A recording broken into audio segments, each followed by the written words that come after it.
Kaixo eta ongi etorri guztioi gaurko saiera. Gaurkoan bi elkarrizketa izango ditugu. Lehenengo Espika taldeko Ekine eta Arkaitz izango ditugu, eta ondoren Kontigo zurekineko Ainhoa Aznarez etorriko da. Horren aurretik has gaitezen gaurko efemerideekin. Gaurko egun batean, baina 1897an, Oscar Wilde aske geratu zen, homosexuala izateagatik 2 urte kartzelan pasa ostean. Bere maitale Alfred Douglasen aita, Queensberryko markesarekin izandako gatazka judizial baten ondorioz, kartzelatua izan zen sodomia egotzita. Lur jota geratu zen, Parisera erbesteratu zen eta 3 urte beranduago hil zen. 1910ko egun berean, Monika Lekunberri Uriona jaio zen Galdakaon. 1934an herriko lehen ikastolaren sorrera bultzatu zuen eta irakasle aritu zen bertan 36 arte. Guda astean, iparraldera egin zuen ihes, baina Galdakaora bueltatzea lortu zuen geroago. Irakasle moduan jarraitu zuen lanean, 1937ko udaberrian frontean bombardaketak gogortu ziren arte. Francoren diktadura garaian irakaskuntzan aritzeko debekua jaso zuen arren, euskaraz irakasten jarraitu zuen etxerik etxe lehenengo, eta bere etxean haurrak hartu ondoren. 87an hil zen, eta 2015an Galdakaoko udalak bere izena jarri zion plaza bati. Hainbat urteren ondoren, 1925an, Malcolm Isa jaio zen Nebraskan, Ameriketako estatu batuetan. Malcolm Little jaiotzez, familia esklabistaren abizenari uko egin eta bere arbaso afrikarren abizen ezezaguna irudikatzeko ipini zuen Isa deitura. AEB-etako beltzen eskubideen aldeko liderra izan zen. Islamaren nazioko kide izan zen, harik eta hartatik urrundu eta afroamerikarren batasunaren erakundea aratu zuen arte. Martin Luther Kingen aldean ideia erradikalak zituelako zen ezagun. 40 urte zituela hil zuten New Yorken. 1983ko maiatzaren 19an, zen plana azaldu zuen publikoki Rafael Bera Espainiako gobernuko segurtasuneko idazkari nagusiak.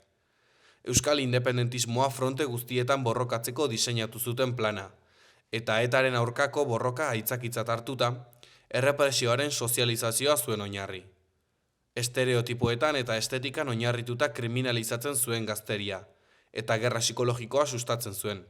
Informazio faltsua zabaltzea bultzatuz, iritzi publikoan eragiteko. Infiltratu eta salatari sare baten eraketa ere barne biltzen zuen. Bezperan PSOEren gobernuaren ministroen kontseiluan onartu eta Espainiako parlamentuan tramitatu gabe indarrean sartu zuen Felipe Gonzálezen gobernuak. Zen siglek Zona Espezial Norte esan nahi zuten. Azkenik, 1988an, Maurizia Aldeiturriaga Zabala pandero jole eta abeslaria hil zen Zeberion. Zeberioko egia auzoan jaioa, 9 urte bete berritan basurtura joan zen neskame, tratante baten etxera. Gero, Ugaoko ariki fabrikan ere aritu lanean. 12 urterekin hasi zen jaiegun eta festetan herriko plazetan panderoa jotzen. Emakumeek ere jaietako musika emanaldietan parte hartzearen alde borrokatu zen. Plazarik plaza, abesteko modu kementsuagatik ezagun egin zen, eta euskal musika herrikoia suspertzen lagundu zuen. Errepasatu dezagun aste honetako agenda.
Orain, gaurko komunikabideen azalak aztertuko ditugu.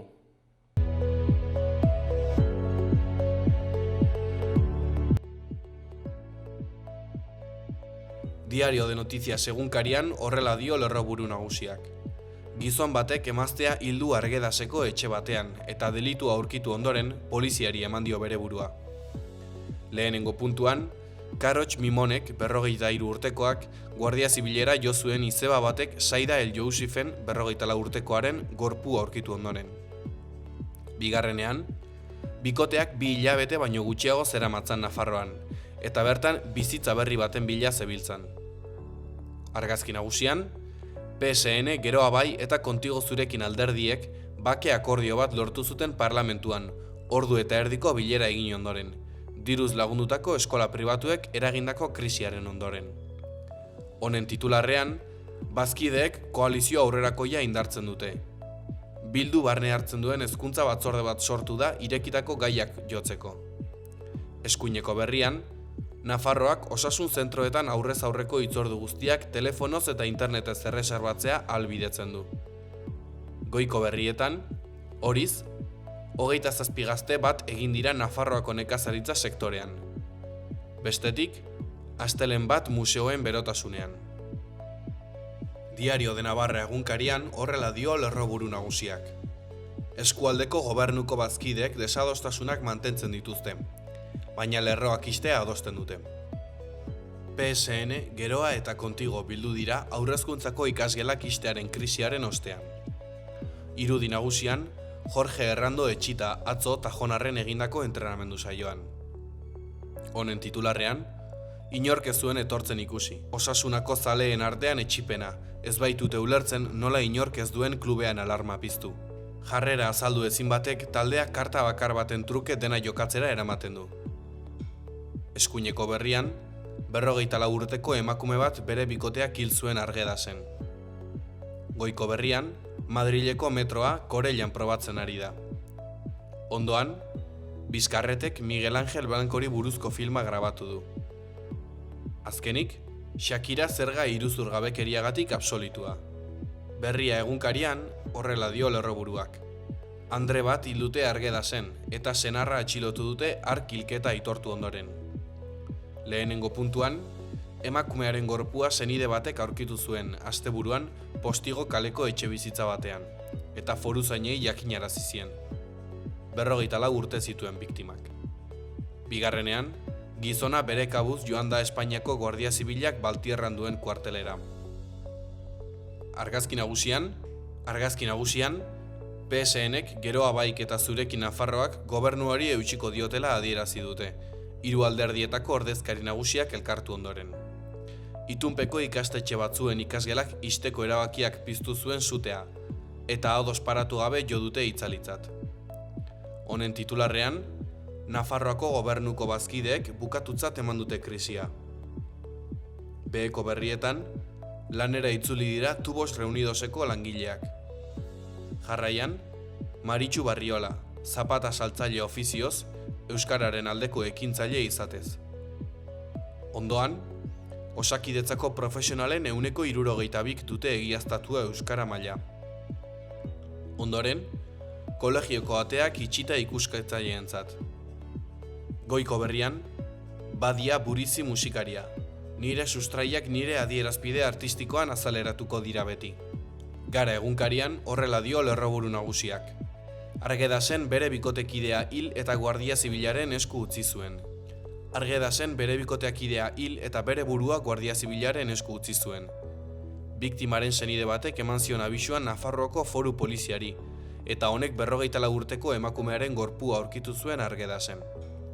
Bere bikoteak aitortu zuen Baltierrako Guardia Zibilaren komisarian eta atxilotu egin zuten. Argazki nagusian, Piar Larzabal eskolara hezkuntza ikuskatzaileen bisitaren aurkako protesta. Seaska sarearen parte den Ziburuko Piar Larzabal eskolako hezkuntza komunitateak harrera usteko abekoa egin zien atzo Frantziako hezkuntza ministerioko ikuskatzaileei. Sartzea eragotzi zieten eta irakasle gehiago eta batxilergoko matematika azterketa euskaraz egiteko aukera eskatzen zuen gutun bat eman zieten. Tartean, Iban Redondo, Pedro Sánchezen kabinete buruoia, giltza pentsamoldea aldatzea da. Bestetik, Iñaki Iriondoren analizia. 9.000 milioi euroko abiadura handiko trena hiriburuak lotzen dituen autobus baten aldean.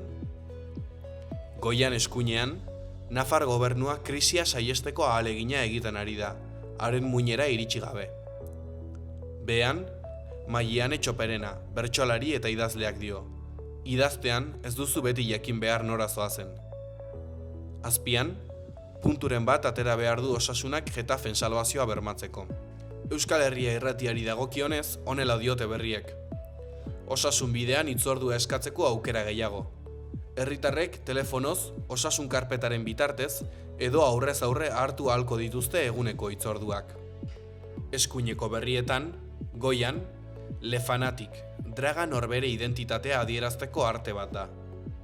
Maskara bat janztea identitatea bat azaleratzeko edo maskara kentzea norbere burua erakusteko. Dirudiena baino antzekoagoak dira eta bietatik edaten du Xabi Hernandezen dragak, Le Fanaticek. Larun batean, Maskaraz, historia de una drag aurkeztuko du Burlatako kulturetxean, arratsaldeko 6:30. Behean, UEUren 54. udako ikastaroetan izen emateko epea zabalik da. Guztira, 23 jardunaldi antolatu ditu UEUk. Horietatik 4 Iruñean izango dira ekainaren 25 eta 26.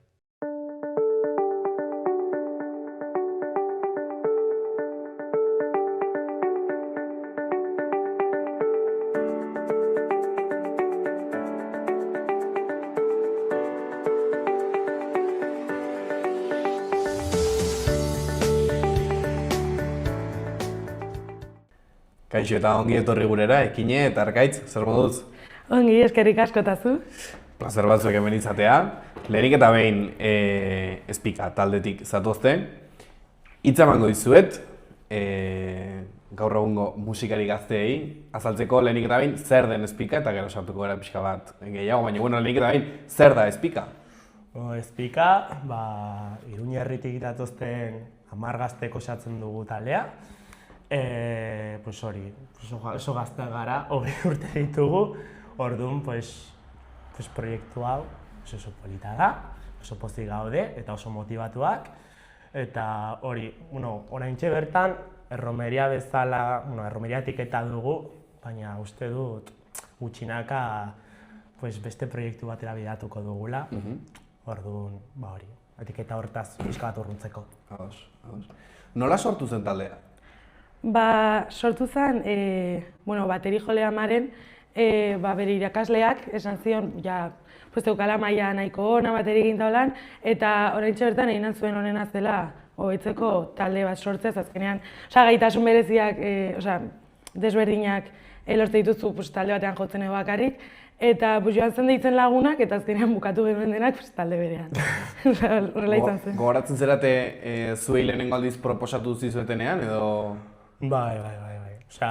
Maren eta bio kuadria bereñoko gara, orduan, batean esan zen, pentsatu dut talde bat sortzea tal, ekartuko gara egunen batean, eta tira, ez? Eta gutxinaka, inguran ezagutzen genuen jendea, esan genion, adibidez... Bai, niri esan zidan berak, nik ezagutzen nuen Arkaitz, Maren ere ezagutzen nuen, baina zinen lagun oso estuak, eta batean etorri zen tal, sortu dugu musika talde bat, nahi duzu abestutzen, nik abesten nuen beste talde batzuetan. Eta hasieran ematen zidan nahiko lotxatzen hori, niten ezagutzen, danak gizonak, ezakizer, baina, azkenean superongi. Firmatu zenuen servilleta. Bai, firmatu zenuen servilleta batean. Kontratua, eta hemen jarraitzen du. Servilleta horrek bizirik jarraitzen du? Pues ezakit. Bai, nik horretan. Bai, nik ez daukat, baina. Horrek 10 urte barru agian dirutza. Urrengo batan etortzen bagara ekarriko duzu. Eran behar duzu lokalera hortzen zilikatu. Bai, marko batean. Eta nola gertatzen da, horrela hasten da talde bat sortzen ez pixkanaka, aizu, egingo dugu, nola iristen zerate 10 pertsona izatera. Eta zergatik gelditu hor, eta zergatik ez jarraitu? Bai, esan duela gutxi arte ginen 9. Baina, azkenean egiten dugu musika anitza, jote ditugu estilo asko, eta orduan, hainbeste estilo jotzean, askotan basu, gitarra, bateria eta bezlari ez da nahikoa, eta gainera guri gustatzen zaigu asko haizen movida, eta orduan haize onak izateko behar dira trompeta batekin ez da nahikoa, behar duzu nola bloke hon bat. Eta hasten zara zenbatzen eta... Bai, hasiera batean bakarrik bi haize zeuden, trompeta eta tromboia, eta pues, musikalki pizkatxo bat hobetzeko, osea, pues hori, saxo bat sartu genuen. Eta hori duela gutxi sartu dugun eska bat, aroa, teklatuarekin. Osa, kazue pixka bat kolore guztiak, ez? Bai. Hasieratik argi zenuten, zer egin nahi zenuten? Ez. Hasieratik argi zenuten, bueno, erromari bat hasiko zenutela, edo gero talde bat egingo zenutela, edo hasieran izan zen besterik gabe elkartu, eta... Osea, berez, lagunen arteko proiektu bat zen eta ongi pasatzea zen helburua. Bueno, orain arte hori da helburua ere, baina bueno, osea, berez, ongi pasatzea da helburua eta ez geneukan nahi helburu zehatz bat. Bai, gauzak heldu dira pixkat, pues heldu diren bezala, hasi ginen, pues, zer nahi dugu orain, pues, musika jo eta hasi ginen horrela eta pues, gutxinaka heldu gara, ez zegoen intentzionalitate nola argirik. Gogoratzen zera lehenengo ensaioaz? Bai. Bai. Ez dakigu nola heldu ginen bigarren entxegu batera, osea. Mirari bat izan zen, vamos. Bai, izan zen desastre gutxa. Eta nola iritsi zineten bigarren ensaio batera? Ez dakigu. Osea, benetan, osea, kriston mierda egin genuen lehenengo entxeguan, osea... Zagin diguzte ja jarri ginelako, utzi ziguten lokalaz azkenean, izan duen sortu handi horrekin. Eta ja, lokala izan da, finkatu genituen nola pare bat fetxa uste dut, ez dakit nola ingenuen. Eta ja, kompromezuz, nola joan ginen bigarren baten, eta ja gauzak joan ziren hobetzen.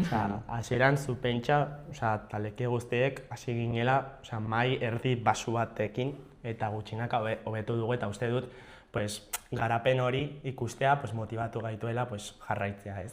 Bai, eta Marenen irakasleak esaten zuen bezala, azkenean talde bat egitean motibatzen zaitu eta lortze dituzu gaitasun batzun zu bakarrik zure etxean jotzen ez dituzunak lortzen. Eta oso arro sentitzen gara ere, egin dugun prozesuarekin, oraingo entxego baten bideo edo oraingo kontzertu baten bideo bat ikusten baduzu, Bueno, daude entxeguak eta entxeguak. Hor, kuriosio daukat, lehenengo ensaioan, dagoeneko hobeto ezagutzen zineten edo oraindik kasi ez ezagunak zineten? Ni gogoratzen ez lehen entxeguaz, ni gogoratzen ez esan zen idala. Tal etorri, eta nien plan, beraz, dena gizonak ez ditut ezagutzen, eta plantatu nintzen hor, eta izan zen un poco, ongi, baina nire eman zidat pixkat errespetua. Baina, dira, todos muy majos, eta ben azkenean nahitu zara. Baina ez hasieran ez zegoen hainbeste. Ja, hori joan behar izan da pixkanaka... Bai. Taldekide bakoitzak, bere instrumentoz gain eta, ze ekartzen dio taldeari? Guztiek egiten dugu ekarpen bat azken finean, taldean bakoitzak rol ezberdinak ditugu, ez?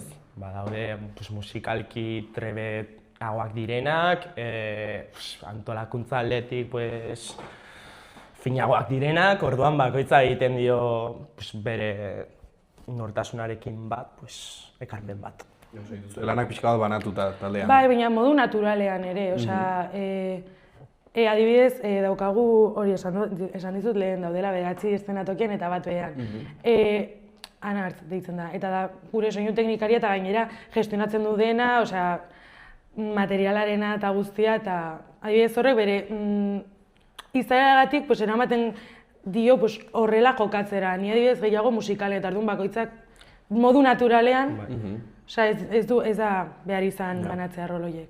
Nik badago kontu bat erromeria taldeekin edo, bertsioak dituzun taldeekin asko gora aipatzen da, askotan artista originalen meritua ez, sorkuntza prozesua eta, baina erromeriek ere badute ikaragarrizko lana abestin moldaketetan, instrumento bakoitzari lekua egitea, norra arduratzen da hortaz eta nola egiten da hori?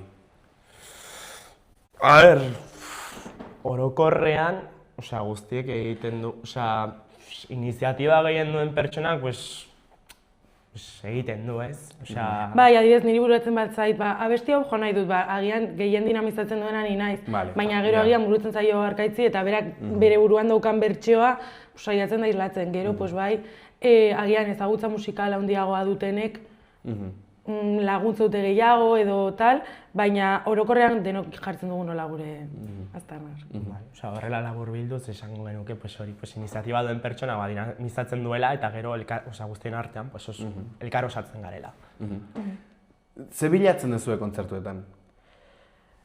Orokorrean ongi pasatzea, guk ongi pasatzea eta nik uste guk ongi pasatzen dugunean eta goian eszenatoki gainean nabaritzen denean berez disfrutatzen ari garela, hori gero islatzen dela orokorrean publikoan. Eta orokorrean da hori ongi pasatzea, nire ustez. Gu bezain ongi pasatzea da gure burua. Noizbait uste duzue lortu dezuela publikoak zuek bezain ongi pasatzea? Ba, espero dut ez. Bai, eta hobe. Bai, zentzuan pues askotan guk nabaritzen dugu agian ez dugula kontzertu hon bat egin musikalki edo ni egon naizela hotxakin gaizki edo norbait ez zegoela bere egun honean ez dakit zer. Eta agian izan dela pues kontzertu bat super txarra eta gero jaisten zara eta jendea pasatu du super ongi. Ja, jendea ez da enteratzen. Hori, bai. Hombre, sarritan. Eta alrebes baita, Sarritan publikoak salbatu egin diogu kontzertua. Da erabakigarria, bai. Zuen emanaldiak, hau komentatu dugu hasi baino lehen, zer dira gehiago, kontzertu bat edo festa bat? Niretzat gehiago festa bat, zen gure helburua esan dugun bezala da ongi pasatzea, ez agian kontzertu bat ematea baita.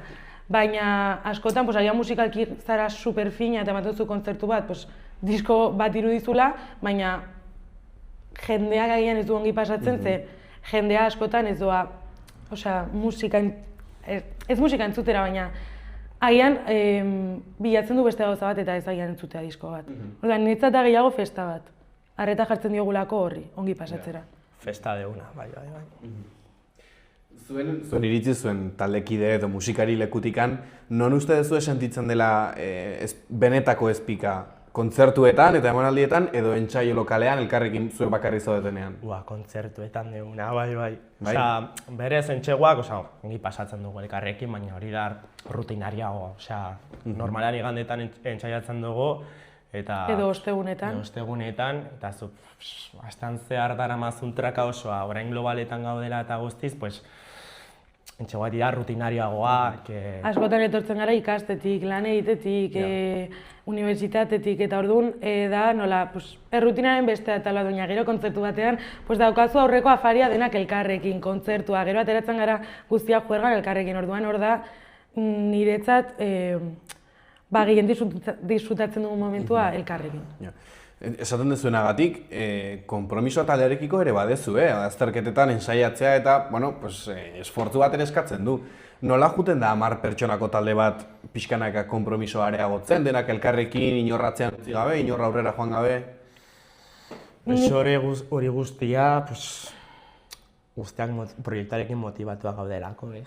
Bai, eta gero bai dagoela puntuak, agian norbait dago flojoagoa, hori azterketekin dagoelako, agian arazo pertsonal bat, edo zer, eta orduan, eske 10 izat garenez, agian beste bederatzik ematen dute agian falta dena, ez? Eta 10 izateak ematen digu aukera hori, norbait ez baldin badago, lauko talde batean, bat faltatzen bada nabaritzen da askoz gehiago. Orduan, nik uste hori. Bai, haize bat falta bada berrin zaigu, osea, asko gara. A ber, ez. Keba, asko maite gara elkar, bai. Guztiako gaude, hobeto. Badaukazue kontzerturen bat buruan bereziki gogoratzen dezuena? Asko goratzen ditugu, superonak taulan aurrek urtean San Fermietan Nafarroa Oinezen, izan zen super guai. Super guai. Gero, Tote Maretoan jo genuenean, hori izan zen baita supereroa, zen abisatu ziguten aste bat lehenago ez geneukan kontzertu, ezer prestatuta, izan zen baina super guai, eta gero Urrestillan jo genuenean Gipuzkoan. Esan duzue oroitzen garen, baina ez gara oroitzen. Eske, hori da arazo Urrestillakin ez dugula ez gogoratzen ez kontzertua ez gero. Ostras, zutako inor ez dago gogoratzen? Algo llevaba la Gidariak, zaina bueno. Algo lleva la Coca-Cola que no... Eta ez dakizu ezer gertatu zen gogorretan. Hombre, bai kontatu digute, baina orokorrean da... Agian ez da hemen kontatzeko... Ez, bideotan deskubritu genuen. Kontzertu baten ostean, aipatu duzu askotan parrandan eta geritzen zeratela. Talde askoak ez dute hori egiten, esaten dute materialarekin zailtasunak izatu dutela eta zuen nola kudeatzen dute? Gustatzen zaizue bertan gilitzea parrandan gero? Eske, daukagu zortea, lehen aipatu dudan Anartz teknikaria berak aiez da gehien sartzen dena materialarekin, gehien kontrolatzen duena eta lan, eta bera ez da parrandaz ateratzen orduan daukagu zortea bera eta agian gidari bat eta holan, erabatu dute materiala eta gainerakoak geratzen gara. Aprobetxatzen zen. Bai. Baina, bueno, beti gestionatzen dugu geratu alizateko, Osea, alden hain momentuan. gazte izanik gainera, osea, heldutasun maila handia dugu eta elkarrekin hitz egiten dugu, eta lehen nori, osea, nork eraman dezake kotxea, Bai, giderik elkarrekin txandakatzen gara. Txandakatzen gara, hori, osea, Eta gero ere respetu bezala, osea, niretzat baditu gaituzten pertsonei, pues adibidez, aurreko kontzertua esan duzelaiko izan zen udaletxe edo gazte mugimendua. Bueno, deitu gintuztenean esan duztelaitik, pues gero geratzea eta han kontsumitzea eta han egotea azkenean deitu gaituzte, baita iruditzen zait nola errespetu nola keinu bat, ez? De plan, ez naiz etortzen jotzera eta gero noa. Aipatu duzue, hasieran hasi zinetela elkarrekin jotzen besterik gabe jotzeagatik. Eta gaur egun dagoeneko beste proiektu bat da, evoluzionatu du. Zuentzako gaur egun zer sentitzen duzue? Oholtzan egotzen ziratenak ikusten duenean publikoak erantzuten duela, zuek egiten duzuenari.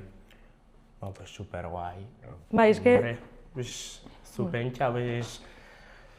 Guk, osea, berez, kontzertuak, osea, atope hasten ditugu, eta ikusten badugu publikoa, pues, maila berdinean daudela, eta horrela, pues, osea, hobe, askoz hobe. Bai, da esan dudan lehen, osea, azkenean niretzat publikoa da erabakigarria. Publikoa baldin badago hemen, egongo gara baita hemen edo gorago, eta osea, da supergoa ikustea nola jendeak ongi pasatzen duen zuk egiten ari zarenarekin eta zurekin disfrutatzen ari dela. Publikoa baju dagoenean, erresa da gora igotzea? Bueno, Kostatzen du pixkat gehiago, baina depende. Osea, izan ditugu kontzertuan non jendea zegoen pues, pixkat beherago, eta gu ja, pues, eske daude hemen ongi pasatzeko, eta pasatu zu askotan super ongi baita, de decir, bueno, pues nago nien lagunekin hemen, musikaz gozatzen, pues bueno, pues ya está. Jendeak ez badu ongi pasatu nahi, pues ni pasatuko dut ongi. Duela azte batzuk eduki genituen beste romeria talde bat, eta aipatu zuten gauza bat oso kuriosoa, nik ez duela inoiz entzuten galdetu ari zuen. Lurraldearen arabera, bai, Nafarroa, Gipuzkoa, Araba, nabaritzen dituzu ezberdintasunak? a ber, Bai, bueno, nik bai. Ekinak jarri duen aurpegia bai. Baina, osea, berez ezpika bakarrik, aldi bakar batean atera Nafarrotik Urrestillara. Eta nabaritu zenuten. Bai, osea, alde handia nabaritzen da, ez du. Bai, ez dakit, osea, azkenean ez dut hainbeste ezagutzen, baina hemen Nafarroan dago nola kultura asko pues, musika taldeak egitea, erromeriak, bertsioak, osea... Gainera, baliteke ere, osea, gu jotzen ditugu zenbait abesti, plan, Nafarrotik kanpo ezagunak ez izatea. Osea, ez hain edo hain ezagunak. ezagunak. Hori, Aipatu duzue, 20 urte dituzela, gutxi gora bera, eta duela 3 urte hasi zinetela. Zenbat urterekin hasi zineten? Pues batzuk 16, beste batzuk 17, beste eta batzuk 14. 13, bai. Erresa da gazte izan da talde batekin hastea? Guk izan dugu zorta handia, asko. Zergatik? Zeren, oraintxe bertan, musikaren nola mundua dago, nola oso privatizatuta, lokal... Zu musika talde bat sortu nahi baduzu, pues nonbaiten etxaiatu behar duzu, material zehatz bat behar duzu, eta dana super garestia, gaur egun daude lokal oso txikiak, pues agian bost edo 6 talderekin zen azkenean hori ordaindu behar da, eta material ere da super garestia, eta guk izan dugu sortea zen utzi ziguten elektrotxatungak, haien lokala, hasi ginen behin, orain ordatzen ditugu 20 euro direla gehiago simbolikoak beste edo zer baino, eta baita erabili dugu haien materiala, eta izan dugu zorta handia horrek erraztu digulako kontzertuetan irabazten genuen dirua, erabiltzea gero materiala erosteko, eta orain bai garela guztiz independenteak, bueno, lokalarengatik, baina guztiz independenteak elektrotxatun gara, eta daukagu gure materiala. Baina guk sortea izan dugulako. Eskertzen da horrelako hasiera batean horren besteko laguntza izatea. Baina hala ere, beste gazte taldeetan, egia da, haien errealitatea guztiz ezberdina dela.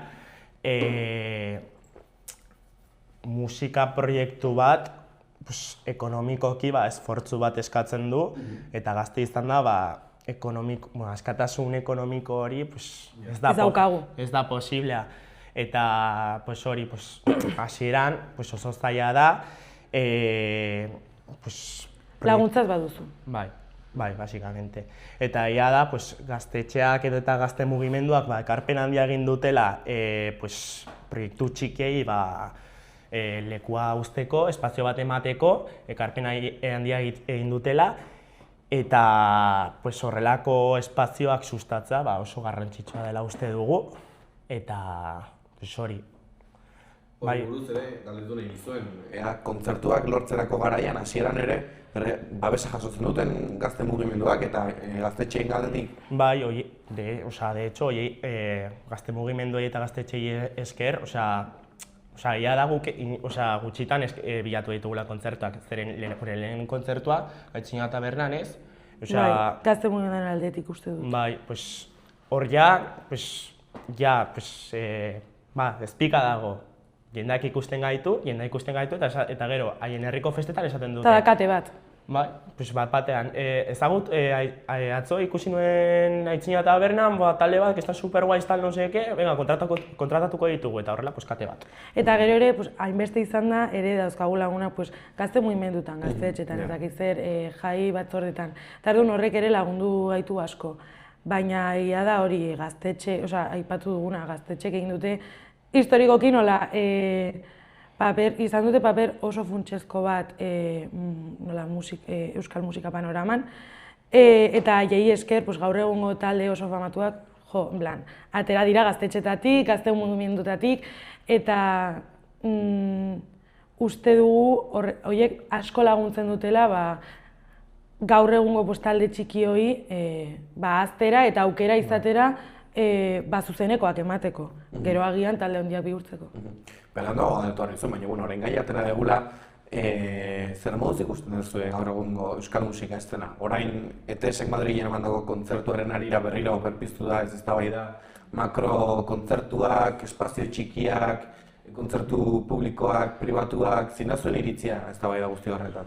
Guk uste musika eta negozioa pixka bat bikoiztu behar direla, eta horrelako inguru txikiak gaztetxeak, gazte mugimenduak eskainitako lekuak. Eta areto txikiak baita. Areto txikiak, espazio deskomertzial batzuk direla, eta horiek sustatza oso garrantzitsua dela, talde anitz, talde txikiei aukera emateko jotzeko.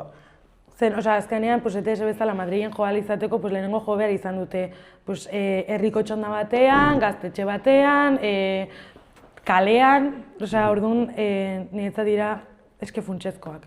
Eta gainera ere, aukera ematen du, talde txikiek ikusten badute aukera dutela, jotzeko aukera dutela, talde gehiago sortuko dira, estilo ezberdinetakoak, eta hori nik uste dut oso noragarria dela euskal panorama musikal horretarako. Hori aipatzen duzula, alde batera utzita makrokontzertuak, espazioak eta musika eszena nola ikusten duzu? Orain gazte mugimenduen loraldi txiki bat ikusi da, eta nik uste oraintxe bertan talde anitz sortu direla, estilo ezberdinetakoak, eta hori oso guai dagoela, gure garaian hasi ginenean, orain dela 3 urte, 3 talde ezagutzen genituen, Bai, gure estiloko zerromeria estilokoak, agian da ez geundelako hain saltxan hain sartuta, baina niko geratzen ditut trikidantz, trikitins eta biziraun. Eta egongo ziren gehiago, baina niko geratzen, alderatu zorain ezagutzen ditugunak, ikusi dut sortu direla talde asko. Eta gero, estiloari lotuta nik baina baritzen dudala, punk rock estiloa beti egon da. Baina, orain sortu dira talde asko estilo horrekin eta dago oso guai, nik gustatzen zaite asko.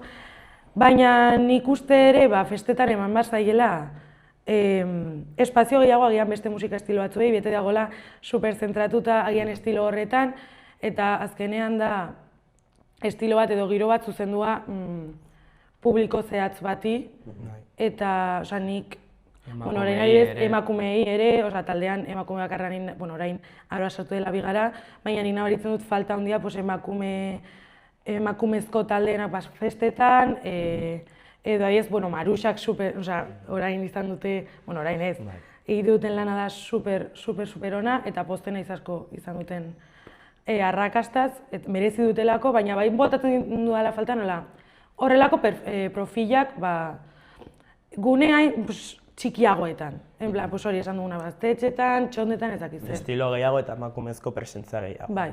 Erreferentza gehiago izateko eta horrela proiektu txikiei. Sentitu duzue, hasi zenuenetik orain artera aldatu dela emakume referenten panorama? Ez dakit nola esan. Nik uste dut, berez, bai, bide honean gaudela, baina hala ere asko falta dela. Ez nuke esango positiboa denik hori. Oraindik asko falta dela, eta nik uste dut, gehiago, eszenatokian emakumezko figura gehiago agertu behar dela. Bai, egia da orain, txotna askotan edo mugimendu asko eskatzen dutela, agian gutxienez emakumezko profil bat taldeetan parte hartu alizateko kartelean edo oso ongi iruditzen zaidala. Baina hala ere nire, eta hori oso ongi dago eta aldaketa bat izan da duela 3 urtetik onera, baina nik uste ere emakumezko pertsona bat egoteko hori holtza gainean edo prestigio berbera izateko egin behar duen lana edo haren bai egiten duen lana edo haren maila izan behar dela askoz altuagoa gizon batena baina. Exigentzia maila askoz altuagoa da, nire ustez. Gaur maiatzak 19, dagoeneko eguraldi hona nabaritzen hasia da, udara dator, horrekin batera askotan ere, erromeria taldeak ere loratzen hasten dira. Zer dator orain zuentzako, espikaretzako? Kontzertu asko. Bai. Ekainan gaude goraino. Goraino. Beti aldapaten bat gehiago, ezta? Bai, alba da bai. Ez, baina ekainan bai gaudela nahiko atope.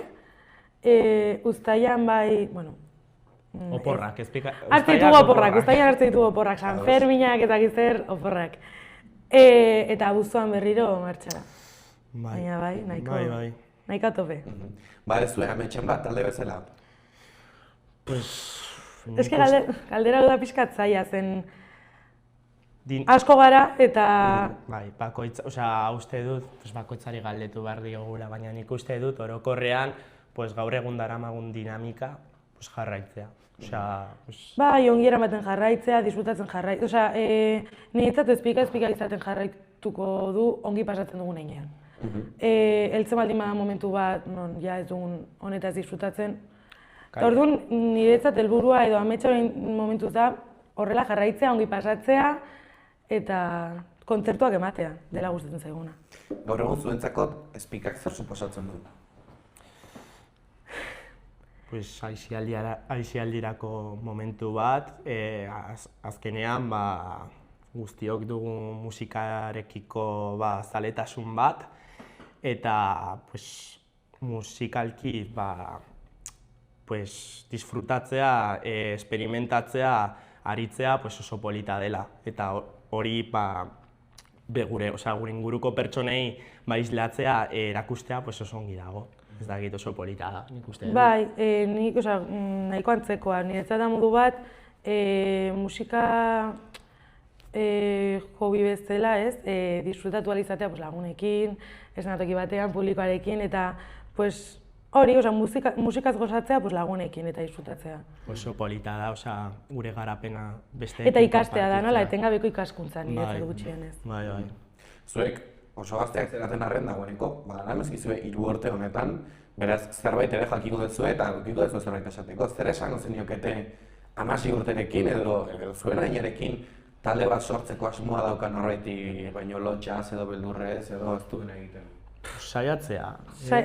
Ez saiatzea eta eske ongi pasatzea. Egon gara elkarrizketa guztia esaten berbera, baina ongi pasatzea. Azkenean musika da gozatzeko da nola sormen prozesu bat baita eta zuk disfrutatzen baduzu, ja horrekin nahikoa. Eta Eta hori gero ikusiko da islatua publikoan.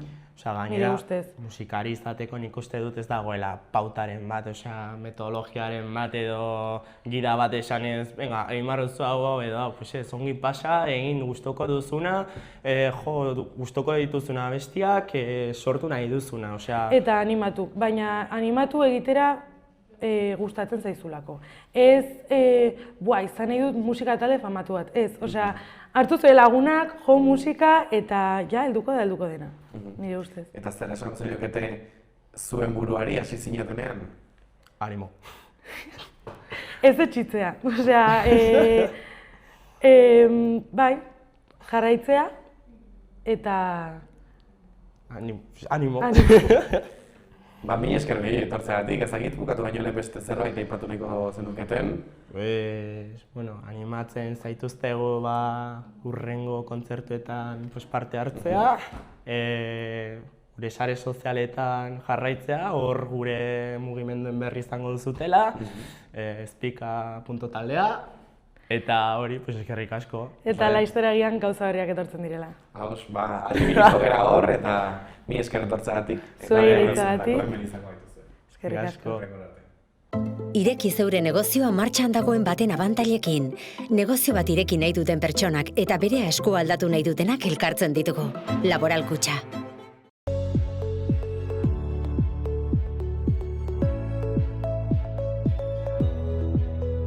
Asteartean tenperaturak gora egingo du.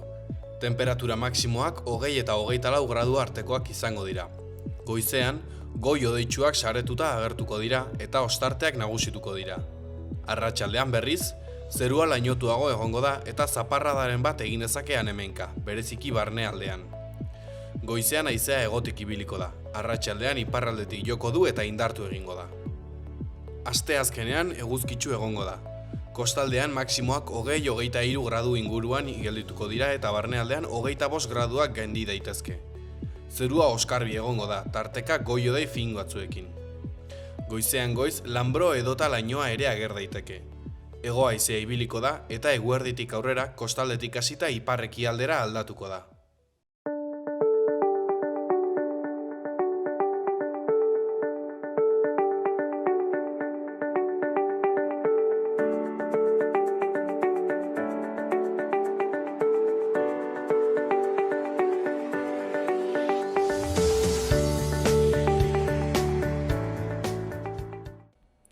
Kaixo eta ongi etorri gurera, Inoa, zer moduz? Mi esker, gonbitea usatzagatik.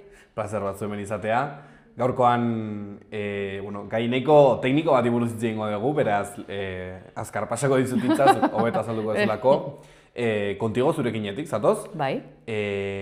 Biogas plantak, biometanizazioa, pixka bat horri buruz hitz egiteko hitz emango dizut eta konta iguzu zer den gertatzen ari dena momentu honetan. Bai, ni be ez naiz osaditua, ez? Baina azkenean hainbestetan entzun eta joratu duguna, behintzat ideia badaukat, ez? Eta gainera geure alderretik zer pentsatzen dugun. 2024 garren urtetik onutz, hasi dira pixka bat planteatzen biogasaren inguruko proiektuak, ez? Guztira, ja, 17 bat edo dira. Baina, proiektu horiek ez datoz herrietatik nahi dituztelako biogas planta horiek eraikitzea, baizik eta interes partikularra dira eta dira, industriaren, agroindustriaren proiektuak. Beraz, erabakitzeko eskubide hori ez dugu uzten herrietan, baizik eta, industria handiek nahi dutena da. Zer nahi dute? Badirudi gasoduktu bat pasa beharko dela Nafarroako zonalde zabal eta luze batetik, eta hor, justu, gasoduktu hori batzen den zonaldetan, biogas plantak eraikina dira hondakinekin. Hondakin horiek nondik datoz? Gaza sortzeko gas berde, kakotxartean gas berde hori lortzeko, hondakinak behar dira, ez? Eta hondakinean dundi, gure animaliek gehien bat egiten dituzten hondakinekin. Planta bakoitzak, agroindustria horrek esaten da ben bezala, planta bakoitzak kudeatuko ditu 80.000 tonatik 185.000 tonaraino, ez? Hondakinak. Hondakin horrek lehenengo gaza lortzen da, gas berde hori, dinot berriz Kakotxartean, eta horrek gero usten dau beste subproduktu bat dela digestato hori. Digestato hori baita ere kudeatu egin behar da, eta hori ezin da Nafarroan kudeatu, baizik eta Nafarroatik kanpora eraman behar da, eta horrek zer dakar? Bueno, horrek dakar kamioi asko behar direla, digestatu hori Nafarroatik atera, beste zonalde batzuetara, beste erkidego batzuetara emateko, eta hori gero bueltan fertilizantea izan dadin.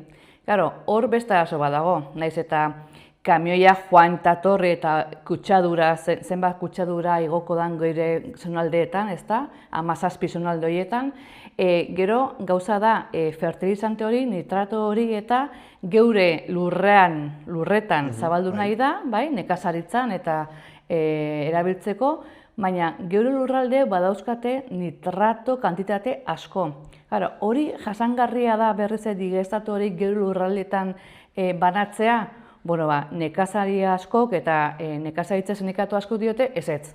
Ez dela beharrezkoa, zeren nahiko asko daukate gure lurraldeek botatzen dana. Gainera, nahi dugu baita ere geure produkzioa edo gure etekinak ekologi esparrura bidali. Ekologikoan hori ezin da erabili, eta beraz, nahi baldin badugu estandar ekologiko batzuk ere jorratuta garatu, horrekin talka egiten da, ez? Beraz, arazoak badira. Eta gero gehien bat, zeren herri horiek, eskualde horiek, ez dabe esan nahi dute nik horrelako planta bat, ez? Hor dago arazo bat ere. Okerraz banago, eskatu duzuen moratorio integral bat. Zer esan nahi du horrek eta zergatik eskatu duzue? Bueno, ikusten dugulako pixka bat daukagun araudia eta ikertuz eta gogoetak egiten, araudi horrek ez dabela jasotzen orain agroindustria horrek gure lurraldean, gure erkidegoan kokatu nahi da bena, ez?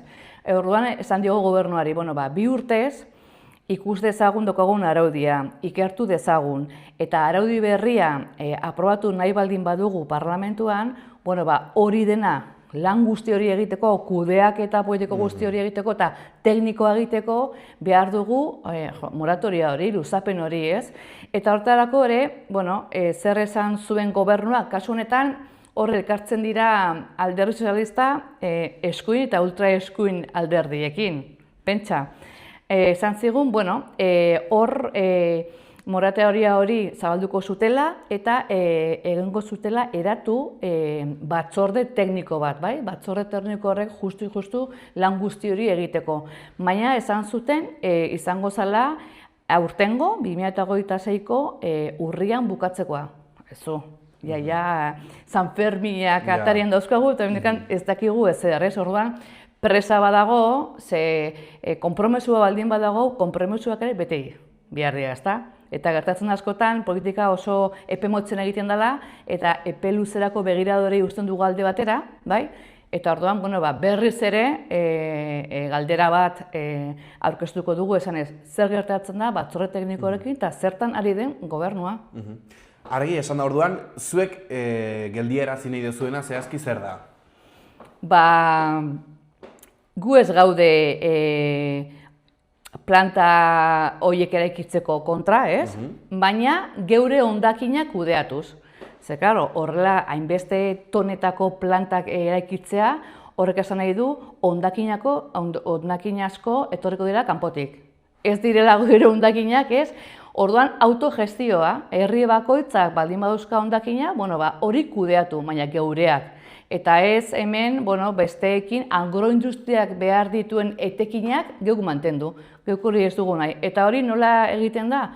Herriz-herri, planteatatuko 17 planta horietan, herriz-herri, herria entzun, herriari esplikatu, bai? Erabakitzeko eskubide hori informaziorik gabe, partaidetzarik gabe, ezin dain. Eta hemen gobernu planteatzen da bena da, justu, guzti hori agroindustriaren eskuetan utzi. Haizue, herritarrak gara, herritarrok nahi dugu gure eskualdean bizi eta gure eskualdean parte hartu. Hori eskatzen dugu. Entzun, jendea entzun, jendeari informazio guztia eman, hor, informazio hartuta eman, eta gero erabaki, hori nahi dugu. Aipatzen zenuen, bai nekazariek, bai sindikatu nekazarek, esaten dutela ez dela beharrezkoa, badagoela nahikoa hemen, orduan zergatik ari dira egiten hau, eta zergatik eraman nahi dute aurrera hau? Bueno, orain trantsizio energetiko eta ekologiko honekin sortu dira inguruan industriak, bai? Industriak etekinak hartu nahi dituzte, eta nunetan etekinak ateratzeko esparru bat bilatzen da benean, hortara joaten dira, bai? Horregatik izaten eman lehen, nahi da bela, orain nahi duguna da, trantsizio ekologiko horretan, gas berdeak eta guzti hori, ez? Eta gero, beti, industria handi hauek eta potolo haueketan nahi dutena da, pixka bat, erabakia nola hartzen duzun erabaki ere, ez? Zelan, hau dalako ekonomia zirkularra. Hau ez da ekonomia zirkularra, kamioiak joan eta torre egin behar direla, ez da zonaldean egiten den industria bat, ez da zirkularra, eta bestalde, beti esaten dabe, enplegua sortzen dabela. Enpleguak ez dira sortzen, ez dira errotzen enpleguak. Enpleguak sortu daitezke, planta hori eraikitzen dozunean, enplegu sortzen dituzu, beharrezkoa duzu, ez da, eraikitzeko, baina gero dena oso mekanikoa da, eta horrek ez du enplegua errotzen, ez da enplegua zabaltzen, ez? Orduan, hori guztia, horregatik esan dizut aurrez aurretik, hori guztia herritarrok jakin behar dugu, ez? Kontraesanak badaude, erabakiak hartzeko garaian informazio asko falta da, eta horregatik moratorio hau batetik gobernuak bere lanak egin dezan, parlamentuak eskatu dizkion lanak egin dezan, eta baita ere herritarroi behar dugun informazioa emateko. Aipatzen duzue baita ere ez dagoela berme juridikorik. Zer da zentzu horretan falta dena? Araudia, klaro. Askotan aprobatzen ditugunean legiak eta gero falta dira desarrollo guztiak, ezta? Garapen guztiak eta horrek dakartza, orden foralak deitzen direnak eta araudi zehatz batzuk eta horrez daude, klaro. Agroindustria handitu da, transizioa ekologikoari eutsi nahi dio eta horrek ekarri behar ditu neurri eta legedi berriak eta orain arte Nafarroan daukagunak ez dira hain zehatzak. Eta hori landu behar da, lehenengo batzorde tekniko horrek, Nafarroko gobernuak eratu behar duen batzorde tekniko horrek ematen dizkigun ondorioekin edo ebazpenekin, eta hori entzun da irakurrita eta landuta, gero ekingo diogu besteari. Horregatik dinot, ez? Ez da hau epe motzean egin daiteken zerbait, baizik eta ondo pentsatuta, ze honek dakar beste industria sistema bat, beste egoera bat, eta horri guztia eman behar zaio pentsatu egin behar da, ez? Bizkorregi doa, nik uste, eta hau pentsatu behar da, eta epe ertain eta luzerako proiektuak egin da. Okerrez banago, pare bat proiektu atzera bota dira, Arronizekoa eta Sesmakoa bezala. Zer esan nahi du horrek proiektu horiek atzera bota izanak? Herriaren garaipena, ez? Esaten dugunean informazioa behar duzula, informazioa jasotzen duzunean, diozu, Arronizek eta Sesmak, ez dauka eta enbeste hondakin horrelako planta bat eraikitzeko. Planta horrek, 80.000 tonatik 185.000 tonara kudeatzeko hondakinak ez daude. Imaginatu zerronako planta dira, kristona dira, ez? Orduan, Arroniz batek dio, baina hainbeste hondakin ez dauzkagun animaliekin. Sesma batek, lodosa batek, hori guztia, herriak jakinda, herriak eta udalak planteatzen du udal plenotan, eta zer esaten du? Ez gaudela ados, eta hori bueltatzen diozu, gobernuari ez gaude ados. Zer risku izan ditzake horrelako edapen desordenatu batek, ez? Jartzea horrelako leku batean, ahaldena baino tona gehiago behar eskatzen dituen leku batek, zer gertatu daiteke edo zer risku ditu horrelako plantak martxan jartzeak? Lehenabizikoa, herritarrek biztanleek ez dutela nahi horrelakorik. Usainak, esan dizudana, ez? Gaza ateratzen da, baina hor gelditzen den digestatu hori kanporatera behar duzu, beraz, kamioiak, imaginatu, arroniz inguruan, edo sesma inguruan, kamioiak gora eta bera, gauzak hondakin horrek eramaten, digestatu hori eramaten, eta gero, geure lurra zaindu behar dugula. Lur bat daukagu, planeta bat daukagu, ez? Duela urte batzuk horratea ziren gazteak esanez, ez dago B planetarik, hau da, daukagun bakarra, eta hori zaindu behar dugu. Zaintzak erdiguna ipintzen ditugunean, ez da bakarrik zaintzak guretzako, pertsonetzat eta animaliaentzat, eta zaintza da ere gure ingurumenarentzat. Eta gure ingurumena jasangarria izateko zaindu behar dugu. Eta askotan, politikari asko giritzen dira industria handien eta lobby horien eskutan. Nik askotan dinot, ezin daitekela politikari bat hainbeste urtez politikagintzan ibili. Zeren, azken finean, hor dauzkazu gero, kriston presioak eta presioak askotan egiten dute zeure erabakia alde batera eraman edo bestera, ez? Ni 8 urte egin dituen eta kitxo. Baserritarrek, nekazariek, abeltzainek, zein dutek berain kezka nagusia guzti honetan? Beno, Lodos aldean eta Sesma aldean eta baserririk ez dago bezik eta jaia dira herri kontsolidatu batzuk ez, baina esan dizudana, beharrezkoak ez den agroindustria bat.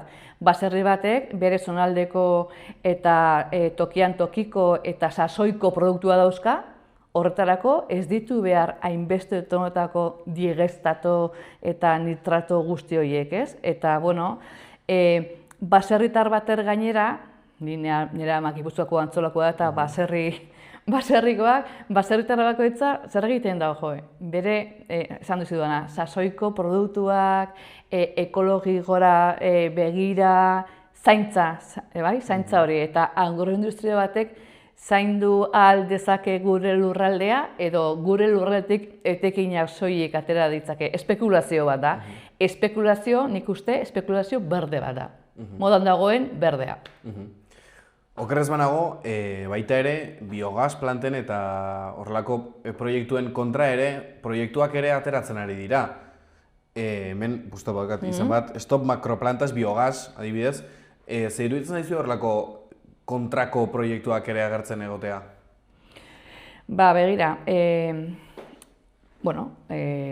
bakoitzak kokatu daiteke nahi duen zonaldean, esparruan, ezta? Baina, askotan, makroproiektu hauek ekartzen da bena gero hondakinak eta kudeatzeko beste makroproiektu batzuk, ez? Eta gero gertatzen da, horre daukala, gazteleraz esan den bezala, efekto llamada, bai?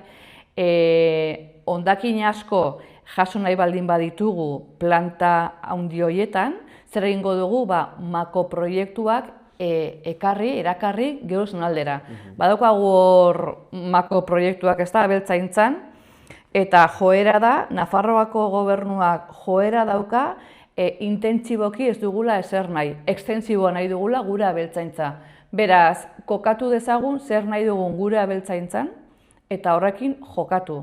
Gero hondakinak, bai, geuk autogestionatu, baina guk ez dugu nahi gainontzeko hondakinak guk kudeatu, agroindustria bati bere etekinak mantentzeko. Politikoki ere, alderdi guztiek ez daukazue iritzi bera, zentzu horretan zein da eztabaidaren muina?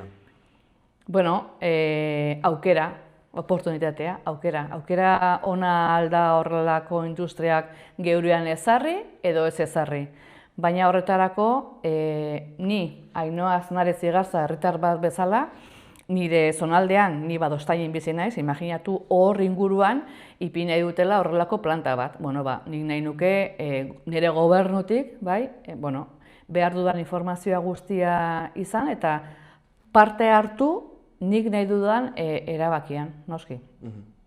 Aipatu duzuen moratorio hori betetzen baldin bada, zer egin beharko litzake lehenengo gauza? Moratoriari betetzen baldin bada, moratoria bat da, luzapen bat da. Luzapen bat zertarako, lehen esan dugun bezala, falta den araudia, nolabait adosteko hori egin behar da. Araudi hori egin, gehiengo batekin adostu eta praktikan ipini. Zertarako, agroindustria handi horrek jakin dezan zer nolako araudiakin jokatu dezaken Nafarroan, geure eskualdean. Argi izan dezan, orain ez dauka argi. Eta orduan hor sortzen dira eztabaidak eta iritzi ezberdinak eta herritarren artean, Sesma, Lodosa, Arrontz eta gainontzeko beste 14 herritan hor sortzen dira, eztabaida batzuk ze jakin gabe gabiltza. Zuen alderditik ze energia eredu defendatzen duzue? Energia garbia, jasangarria, zonaldekoa, eta guk autogestionatua, hor adostu genuen aldaketa klimatikorako legea, eta hor elkarte energetikoak, komunitate energetikoak ere aprobatu genituen, hori eredu bat da, bai? Ni defendatzen du beti hurbileko subiranotasuna, ez? Gure hurbilean daukagun gauzekiko eta baliabidekiko, subiranotasun bat izatea, bai? Energia ere. Nik behar dudan energia kudeatzeko aukera. Eta hor aukera bat ipini genuen, komunitate energetikoak. Oso interesgarriak, ez? Bazkide izatea eta zeuk zure bakoitzak bere energia nola nahi duen antolatu eta nola den kudeatu, parte hartu. Oso interesgarria benetan. Alduntze prozesu eharra da. Imaginatzen da jendeak ere energetikok ikusten duen aukera bakarra direla makroproiektuak. Zuek benetan defendatzen duzu eta benetan sinisten duzue planta txikiekin eta kooperatibekin, tokiko kooperatibekin posible dela? Kooperatibak beti izan diren krisien aurrean, kooperatibak atera dira beti ondo, ez? Horrek esan nahi du, jendeak kudeatzen da benean berea, ondo ateratzen direla gauzak, ez? Parte hartzen duzunean, alduntze prozesua egiten duzunean, gauzak ondo ateratzen direla. Eta Nafarroa txikixa da, ez da hain disa, ez? Kudeatu dezakegu geure baliabideekin, eta, kanpotikan baldi badatoz, aukera onak, geurearekin badatozenak, horiek pixka bat entzun, ulertu, eta adostu baldin baiteke, adostu. Baina ez soilik industria handi hauein etekina lortzeko, ez. Geure ere defendatu behar dugu, ez da. Zer esango zeniekete zalantzan dauden herritarrei? Galdetu. Galdetu eta gainera eztabaidako esparruak eratu eta behar diren eztabaida guztiak eman, behar diren erantzun guztiak eta galdera guztiak ere mahai gaineratu eta adituekin egon, ez? Hemen Nafarroan izan ditugu, badauzkagu aditu onak eta guk askotan jo dugu adituen gana eta mahai inguruak egin ditugu, adituak entzun da, zalantza asko argitu daitezke, eta gaina zure iritzia ere aldatu daiteke, ezta? Askotan joaten gera irisa bezala iriak, ez? Hola, bum, bum, bum, bum, norakin. Eta, klaro, entzuten baldin behituzu beste diskurtso asko, zure begirada ere zabaltzen da, ez? Eta ja, ez zara hain iri, eta pixka bat zabaltzen duzu zure inguruan entzuten duzunarekin. Ez dakigulako, ez garelako aditu bat denetan, ez? Eta horren entzun behituzu aditua direna, noski. Nafarroak ze arrisku izan ditzake eztabaida hau serio hartu ezean? Geure subiranotasuna besteen eskuetan utzi. Ez dagoela gure subiranotasuna gure esku, ezta? Geure esku, baizik eta, hemen norbaitek nahi baldin badu zerbait ipini Nafarroan eta soilik bere etekinak ateratzeko, hori da arriskua, ez? Orduan, beti izaten dut, alduntze prozesu horiek oso emankorra dira, ez? Zeu alduntzen zara, baina ingurua ere alduntzen duzu. Eta horrek egiten dizuna da, poterea izan, pertsona gisa, edo elkarte gisa, edo pertsona talde gisa, erabakiak mantentzeko, eta sutsu ere aurkezteko, eta aurre egiteko, ez duzun gustoko horri. Eredua, zuek defendatzen dezuen moduan aurrera eramango balitz, Nafarroak zer eramango luke? Zer eramango luke? Autogestioa.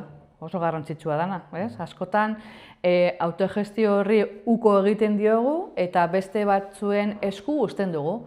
Gu baliabideak badauzkagu geure kasu honetan geure hondakinei aurre egiteko eta ez soilik hondakinei, baizik eta gainontzeko erabaki askori aurre egiteko badaukagu ahalmena. Eta ahalmen hori ez da soilik parlamentuan egiten, baizik eta kaleetan ere egiten da. Orduan, animatu jendea informatzeko, parte hartzeko, alegazioak ipintzeko, badaude lagunak, badaude baliabideak hori guztia planteatzeko, eta nik argi daukat, ez daukadana gustoko, ez niretzat, baizik eta nire ingurarentzat hori borrokatu egin behar da. Mi esker Ainhoa etortzeagatik. Zeuri. Ez dakit bukatu baino lehen beste zerbait aipatu nahiko zenukeen. Oso elkarrizketa borbila egin didazu, Ez daukat ez errez. Mi esker, plazerra. Mi esker etortzeagatik eta hurrengo arte. Bale, mi esker. Ireki zeure negozioa martxan dagoen baten abantailekin. Negozio bat ireki nahi duten pertsonak eta bere esku aldatu nahi dutenak elkartzen ditugu. Laboral Kutxa.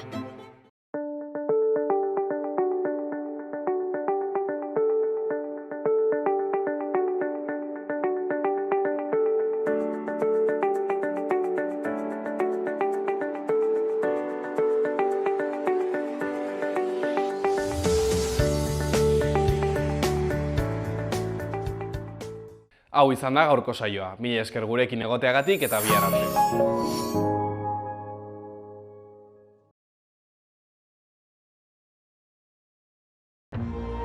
Gobierno de Navarra. Nafarroako gobernua.